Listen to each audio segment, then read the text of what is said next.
Now, there is an important thing that you need to do even before we go ahead, which is we need to disable caching in Lightning Experience. To start with, I'll tell you how to do it, post which we'll be looking at why we need to do it. So let me navigate back to setup, and here I'll make use of quick find. Let me search for something called session.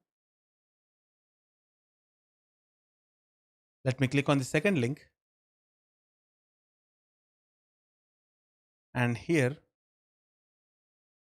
let me uncheck this checkbox, which is enable secure and persistent browser caching to improve performance.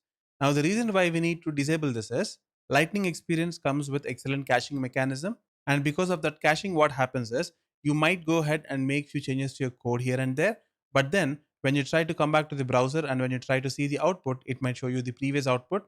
Eventually, what happens is developer gets confused. He'll think that there is something wrong with the code that he has written, but then behind the scenes, what happens is since Lightning Experience is going to have excellent caching mechanism, it is going to get the web pages or assets from cache and it is going to display it back to users. And this is going to cause a lot of confusion. To avoid it, we need to come back here and we need to uncheck this checkbox and then save it. There you go. We are good to go. That's all for this episode, and I'll see you in the next one.